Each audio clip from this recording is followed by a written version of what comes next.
Good morning welcome back to my channel. केमन आछो तोमरा सबाई? आशा करछि भालो आछो, सुस्थ आछो। आमिओ किन्तु बेश भालो आछि। देखो मेয়ের টিফিনটা করে দেবো বলে তো 4টে রুটি সেঁকে নিচ্ছি কড়াতে। রোজকার ডিউটি এটা করতেই হবে, মেয়ে টিফিন নিয়ে যাবে তো এই রুটি সেঁকে দিচ্ছি। আর এই যে দেখো এই নিউট্রেলা দিয়ে নিয়ে যাবে রুটিটা। আর এখানে দেখো ভাতও বসিয়ে দিয়েছি, ও তো ভাত খেয়ে যায়, এটা তো রোজকারই নিয়ম, ভাত খেয়ে যায়, কেননা ভাত না খেয়ে গেলে খিদে পেয়ে যাবে। তো ভাত বসিয়ে দিয়েছি এখানে। আর এই দেখো সয়াবিনের তরকারি দিয়ে ভাত খেয়ে যাবে। সয়াবিনের তরকারিটা ছিল, একটু গরম করে দেব, ও খেয়ে ভাত খেয়ে চলে যাবে। আর এই নিউট্রেলা দিয়ে রুটি দিয়ে দেবো, একটা ব্যানানা দিয়ে দেবো, তো টিফিন নিয়ে চলে যাবে। চলো ওকে রেডি করে বের করি, পরে আবার কথা বলবো তোমাদের সঙ্গে। দেখো রুটির মধ্যে নিউট্রেলা মাখানো হয়ে গেছে, এই যে রেখে দিচ্ছি টিফিন বক্সে। 4টে রুটিতে মাখিয়ে দিয়েছি। আর একটা কলা দিয়ে দেব, দিয়ে ও নিয়ে চলে যাবে। এই দেখো একটা কলা দিয়ে দিয়েছি আর রুটি দিয়ে দিয়েছি নিউট্রেলা দিয়ে, এটাও নিয়ে চলে যাবে টিফিনে। দেখো কে এসছে আমাদের বাড়িতে, ও তো মাঝে মাঝেই আসে। আর এখন আমি মাছ ধরছিলাম তো সেই জন্যই মাছের গন্ধ পেয়ে চলে এসছে। ও আসে আমাদের বাড়িতে, খায় দায় ঘুমায়, প্রায়ই আসে। আর এখন ম্যাও ম্যাও করছিল, এসে ম্যাও ম্যাও করছিল, যেই ক্যামেরাটা ওর মুখের সামনে ধরছি চুপ করে যাচ্ছে। ওই যে দেখো আবার ম্যাও ম্যাও করছে। তো মাছ দিতে হবে ওকে দুপুরবেলা, ও খায় আমাদের বাড়িতে। শুয়ে আছে এখন। তোমাদেরকে দেখিয়েছি এর আগে 2টো ভিডিওতে, ওকে দেখিয়েছি যে দেখো আমাদের বাড়িতে কে আসে।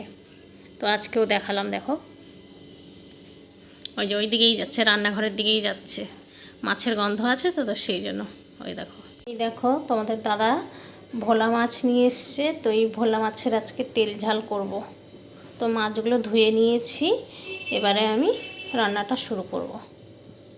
ভোলা মাছটা করব দেখে এখানে পেঁয়াজ, আদা, রসুন, কাঁচা লঙ্কা, টমেটো কেটে নিয়েছি। আর পেঁয়াজ, রসুন, আদা, রসুন আর কাঁচা লঙ্কাটা পেস্ট করে নেব। আর বেগুনটা দেখো কত বড় বেগুন, তো এই বেগুন নিয়ে এসছে, এত বড় বেগুন। তোমাদের একটু দেখালাম, এই বেগুন দিয়ে ভোলা মাছটা তেল ঝাল করব। কত বড় বেগুন দেখো, সাদা পুরো বেগুনটা। তো এই বেগুন দিয়েই আজকে তেল ঝালটা করব। বেগুনটা কেটে নিই, চলো তোমাদের একটু দেখালাম বেগুনটা কত বড়। মাছগুলোর মধ্যে কিন্তু নুন আর হলুদ ভালো করে মাখিয়ে নিয়েছি। আর এখানে দেখো বেগুনও কেটে নিয়েছি, বেগুনের মধ্যে একটু হলুদ আর নুন মাখিয়ে নিয়েছি। বেগুনটা ভালো করে ভেজে নেবো, আগে মাছগুলো ভেজে নিই, তারপরে আমি বেগুনটা ভাজবো। আর এখানে কড়া বসিয়ে দিয়েছি, কড়াই এবার আমি তেল দিয়ে দেবো, দিয়ে মাছটা ভালো করে ভেজে নেব। দেখো কড়াইয়ে সর্ষের তেল দিয়ে দিয়েছি, তেলটা গরম হলে তারপরে আমি মাছগুলো ভাজবো। তো মাছ ভাজা বসিয়ে দিয়েছি, 4টে মাছ দিয়ে দিয়েছি, ভালো করে ভাজা হোক এক পিঠ, তারপরে আমি উল্টে দেবো। তো এক পিঠ ভাজা হয়ে গেছে, আমি উল্টে দিয়েছি মাছগুলো আরেক পিঠ ভাজার জন্য। এটা ভালো করে ভাজা হয়ে গেলে আমি তুলে নেব, নিয়ে আরও 4টে মাছ আছে আমি ভেজে নেব। দেখো সমস্ত মাছ সুন্দর করে ভেজে নিয়েছি, এবারে আমি তরকারিটা বসাবো। আর এখানে তেল কিছুটা রয়েছে, আমি আরও কিছুটা তেল দেবো এতে। দেখো আমি আরও কিছুটা তেল দিয়ে দিচ্ছি, দিয়ে আমি বেগুনটা ভেজে নেব। তো বেগুনটা দিয়ে দিয়েছি, আর বেগুনটা আমি একটু হালকা করে ভেজে নেব, নিয়ে আমি তুলে নেব। তো বেগুনটা কিন্তু ভাজা হয়ে গেছে, আমি বেগুনটা তুলে নেব এবার। দেখো বেগুনটা ভেজে তুলে নিয়েছি একবারে। তেলে এবার 2টো তেজপাতা দিয়ে দিচ্ছি, একটু গোটা জিরে দিয়ে দিচ্ছি, কুচিয়ে রাখা পেঁয়াজ দিয়ে দিচ্ছি। দিয়ে এবার একটু ভালো করে ভেজে নেব, একটু ভাজা হয়ে গেছে আর একটু ভাজবো পেঁয়াজটা, তারপর আমি বাকি মশলাগুলো দেবো।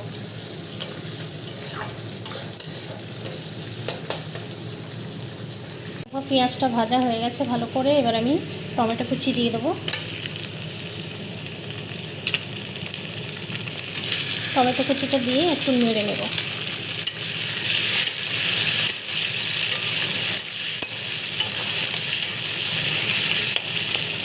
এর উপরেই আমি নুনটা দিয়ে দেবো, তাহলে টমেটোটা গলে যাবে তাড়াতাড়ি।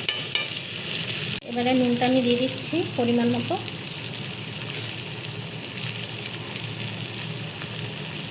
দিয়ে আমি টমেটোটা ভালো করে ভেজে নেব।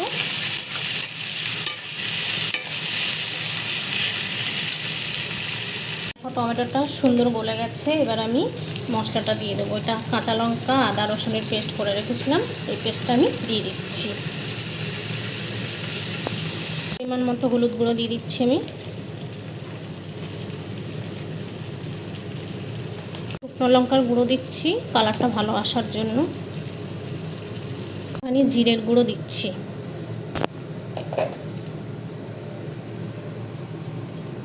এবার আমি সমস্ত মশলা ভালো করে কষিয়ে নেব, নিয়ে তারপরে আমি জল দিয়ে দেব।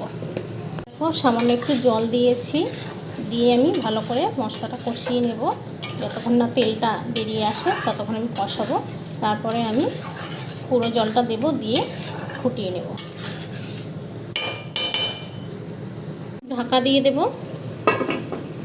দেখো জলটাও শুকিয়ে গেছে আর সুন্দরভাবে কষানো হয়ে গেছে, তেল তেল বেরিয়ে গেছে। এবার আমি জল দিয়ে দেব, দিয়ে ভালো করে ফুটিয়ে নেব, তারপরে আমি মাছ দেব। দেখো জল দিয়ে দিয়েছি, এবার আমি ঢাকা দিয়ে দেব। ঢাকনাটা খুলে দেখে নেব, দেখো ঝোলটা ফুটে গেছে। এবার আমি মাছগুলো দিয়ে দেব।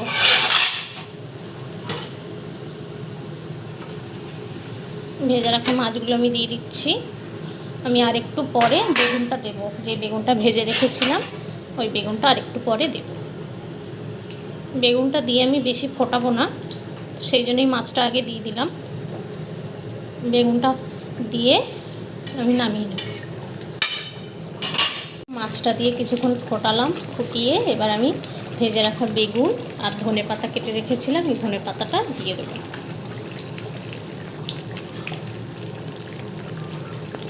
একটু খুন্তি দিয়ে বেগুনগুলোকে একটু ডুবিয়ে দিই ঝোলে, তাহলে একটু সিদ্ধ হয়ে যাবে। ভাজার সময় সিদ্ধ হয়ে গেছে অনেকটা, তো আর একটু দিয়ে দিলাম ঝোলের মধ্যে ডুবিয়ে।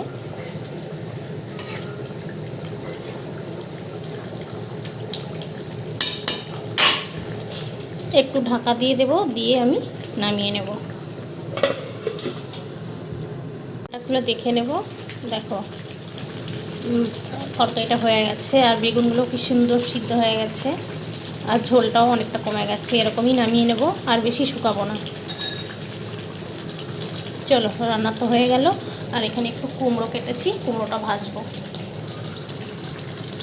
তো আমি স্নান টান করে পুজো দিয়ে একদম চলে এসেছি ফ্রেশ হয়ে, এবার খাওয়া দাওয়া করে নেবো। আর তোমাদের তো ওই মাছের রেসিপিটা তো দেখিয়েছি, ভোলা মাছ দিয়ে বেগুন দিয়ে তেল ঝাল করেছি, এটা তো দেখিয়েছি। আর এই লাল শাকের তরকারিটা, মানে লাল শাক না সরি, পালং শীষ পালং দিয়ে তরকারি করেছি চিংড়ি মাছ দিয়ে, ওটা একটুখানি দেখিয়েছি। আর ভাত নিয়ে নিয়েছি এখানে।